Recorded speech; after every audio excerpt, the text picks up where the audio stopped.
Welcome back, everyone. As you can see, this week's going to be a lot shorter than the last part. I did a poll, and most people want a shorter part that doesn't cover the entire series in one video, so that's what I'm going to be doing. Hopefully uploading once every 7 days, or maybe even 5 days, something like that. I don't know yet. We'll figure it out. Also, because of quarantine, can't get a haircut, so I'm getting dangerously close to Chandler from Season 1 of Friends, and I hate it. In any case, let's just get right into Fire Emblem 1.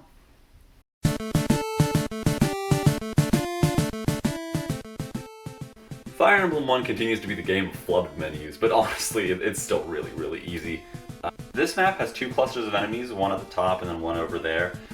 I send my A-team over to deal with the main horde of enemies. That's like Ogma, Barst, Jay, and a couple of other people. And then mostly the Kaz and Sita I sent to deal with Julian, Lena, and Navarre to save them, make sure no one dies, and it all went according to plan. The boss did give me some difficulty though, actually. Ogma came a little close to death, but in the end was fine, and I think I gave the boss kill to Marth again. Shocker, I know, it's almost predictable at this point.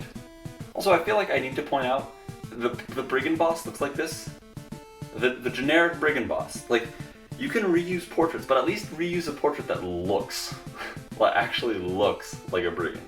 I'm just saying, it's a small gripe, but it's something anyways.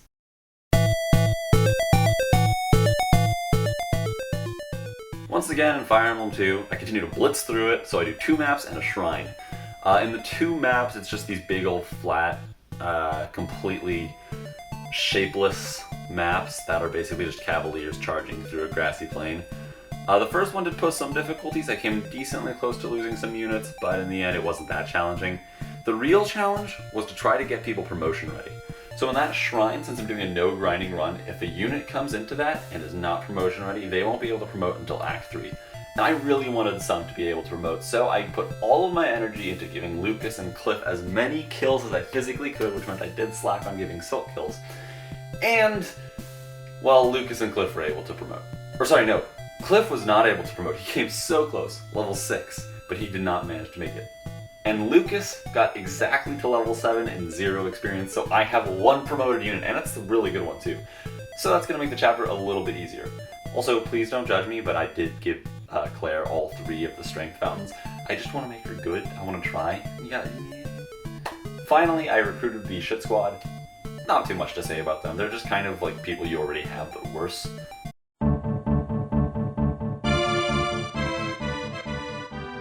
This map should be absurdly easy, and really it is, but I'm an idiot. Okay? So I was playing through this map, and I sent Sita, Abel, and I think a couple of other people to help Julian and Navarre, and I flubbed the menus so hard. Just so hard. I ended up moving Sita up to recruit Navarre, and I pressed wait. I don't even know how I did it. Wait is the easiest button to remember. It's at the bottom. It's always at the bottom, and yet I still managed to press that instead of talk. So I ended up turning range of an archer, had to come up with some desperate plan to save Sita, and I ended up moving Julian into range, and I thought he'd be fine, but he didn't dodge enough, and in the end, Navarre got a critical hit with the killing edge, which wouldn't have happened if I had recruited him, obviously, so I ended up with a dead Julian, which sucks, because I shouldn't have lost him. Especially because after that, the map is so easy. I just take care of everyone completely normally. I think Ogma gets the boss kill or something along those lines, and I make it through no real problem. But, God, I'm so mad at the menus. They always get me.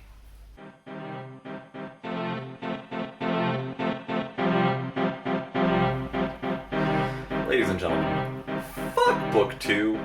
This map is what I had to deal with, and this map is so goddamn terrible. I hate it so much. Okay, let's just take a moment to digest exactly what we're dealing with here. First of all, take a look at the size of this thing. It's 30 by 30. That is unreasonably huge. It's way too big. Second of all, the shape of it. It's a giant spiral. Yes, if you have a bridge key, you can just cut ahead. My bridge key died, remember? Warren died, so I can't just bridge key across.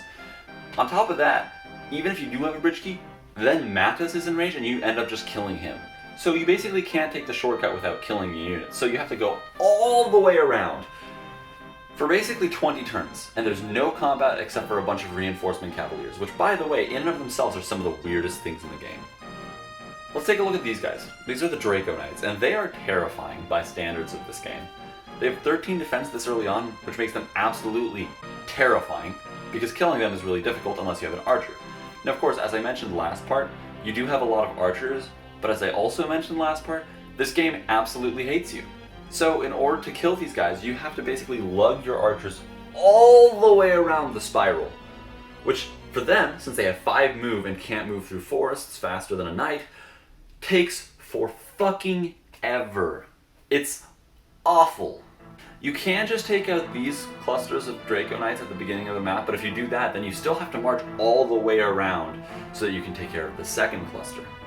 As you're marching your squad up, you get to deal with the second cluster of enemies in the map, the Cavaliers. These guys spawn on the forts, and they are some of the weirdest programmed reinforcements I've ever seen. I was looking at FE1 and I was trying to figure out exactly what their deal was. What it seems like it is that there's a certain amount of Cavalier reinforcements that need to come out.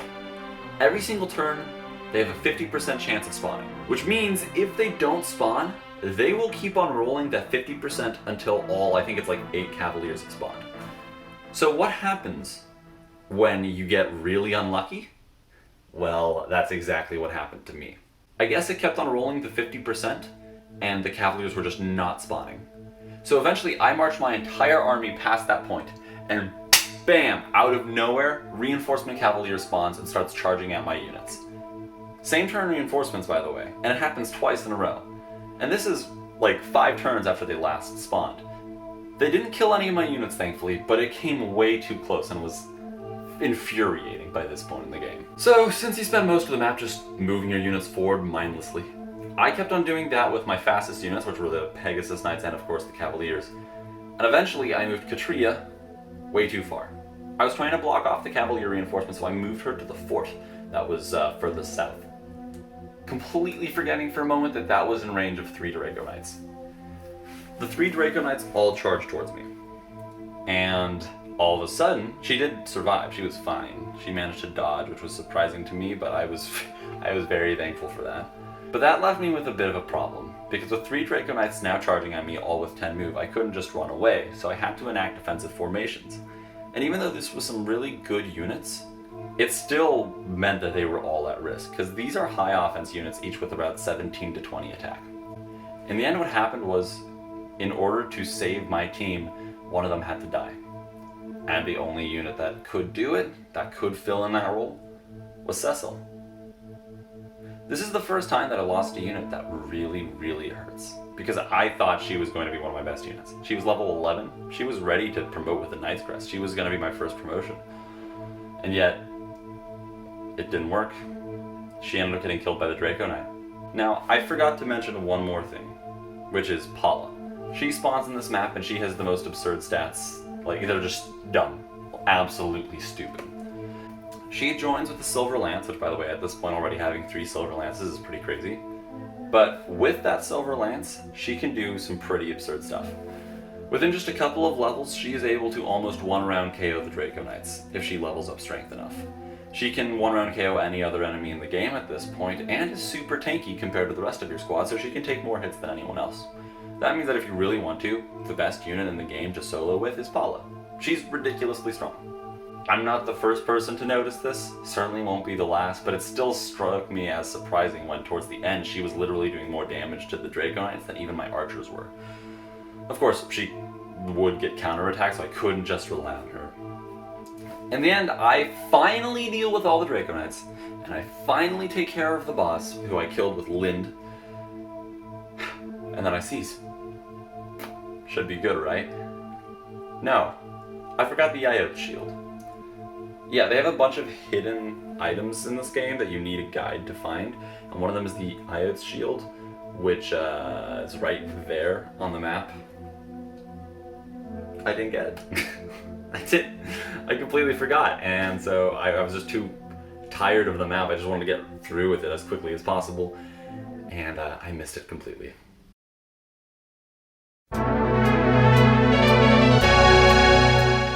After the hell that was Book 2, playing Fire Emblem 4 was really relaxing. Genealogy gets a reputation for being really slow and sometimes taking forever to get through an enemy phase, but It does not even compare to book 2. So I played this and I was like, wow, this is so quick. I ended up getting through this part, this one castle segment, in like 20 minutes.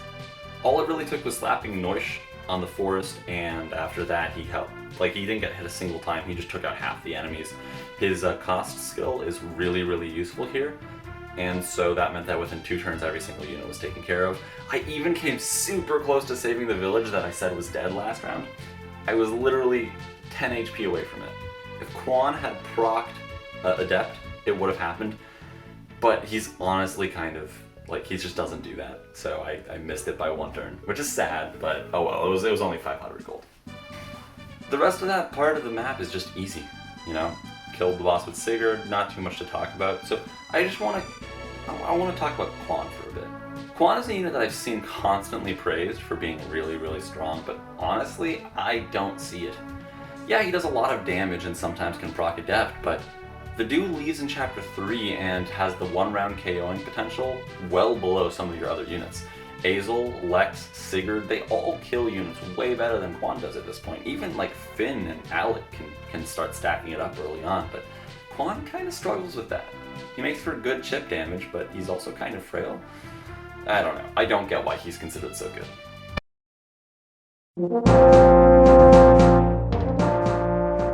Thracia is the innovator of the series. Beyond all the janky stuff it did for the first time that never really came back, there was a bunch of things that it brought in that became staples of the series. It had mixed objectives. It had escape maps, it had seize maps, it had route maps, it had kill the boss maps. These were all things that were completely stagnant in previous games. It was always seize or it was always route the enemy, but this game actually changed that up. Weapon ranks were also working like they do in normal games for the first time in the series as well, among plenty of other things. Skills were introduced in Genealogy but perfected in Thracia, even though they're broken as hell. There's a lot of great things that this game introduces. One of the things that it introduces that is absolutely terrible is Fog of War. But this is not just any Fog of War. This ain't your grandma's Fog of War right here. This is hell itself.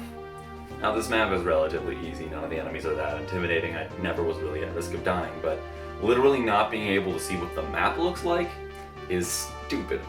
I don't like Fog of War normally, it's even worse here. I ended up getting the Hezel Scroll, capturing Lephis, all that normal stuff. I made it through the map just fine.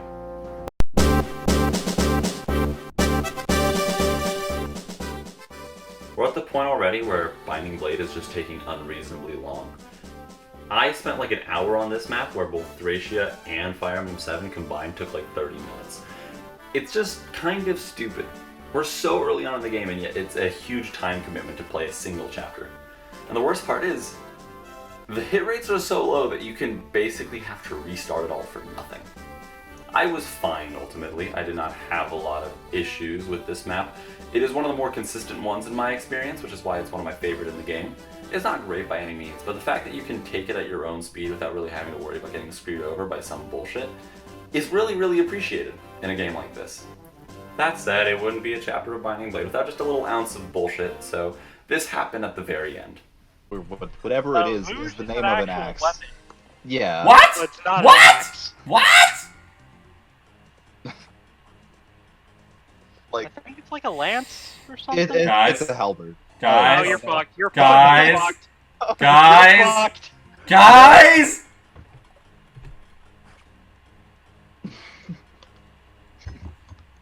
Javelins are inaccurate. Please, please, please, please, please. Yes! Thank God!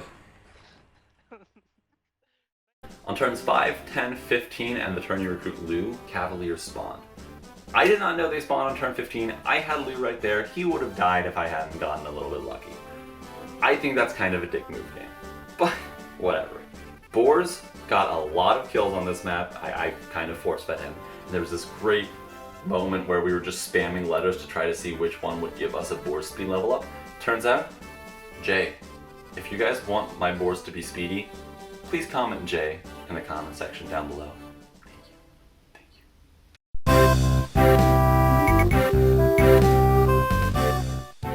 I literally just went through this map as quickly as I could. I'm not a speedrunner, I'm not an LTCer, but I was like, sure, let's just get through this map in literally 7 minutes. And I did get through this map in 7 minutes. It was easy. Kent and Sane got kills, Florina got kills. She almost died after missing 2 80%, but she made up for it by getting a bunch of completely unnecessary 8% critical hits. And in the end, I was so fed up with my team being, like, just missing everything that I said, fuck it, it's a Will solo now. So, look forward to that in the future. Fine, you know what? This is gonna be... You know what? This run doesn't deserve to have good units. It's a Will solo now. Give Will the kill. Hell It's yeah. only Will Will. the thrill gets with the kill. Ah, dude, look at that. Level up time. It is kind of funny. After playing through the harder difficulties in the series, you get to things like Fire Emblem 7 and Sacred Stones, and they're just a breeze. So, with this one as well, I also just decided to play as quickly as I could. And I didn't really LTC it, I was just playing fast. And there's really not all that much to say. I tried to give some level ups to Ross. Franz just was, like, the game hates my Franz. Like, he just would not get lucky at all. He missed almost every single hit. He got hit by almost every single low percent hit. Dude would have died if I weren't playing cautiously with him, because I just didn't trust the game anymore. In situations where normally, like on a normal run, there would be no problem, but Franz just kept on getting screwed over by the RNG. But you know what? Franz, I say fuck the game. I'm gonna use you anyways. I'm gonna make you proud. I'm gonna make everyone proud. I beat the map without any difficulty.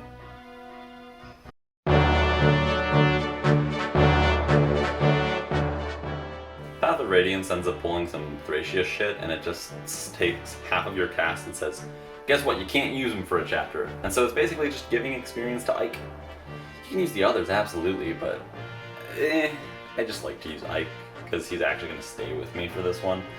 In the end, it's super easy. If you struggle with Ike, you can always use one of your other units that's capable of one-round KM just about half the... Well, even your worst other unit, Gatry, is still capable of one-round KOing people that he has a weapon triangle disadvantage against, because they're just so slow. Like, an Armor Knight is doubling people. That's the point we're at in this game. Ike got a couple of level ups. He was pretty good, but he is getting a little strength screwed already, so that is going to be worth keeping an eye on. Oh, right, and how could I forget? What a fucking glorious human being.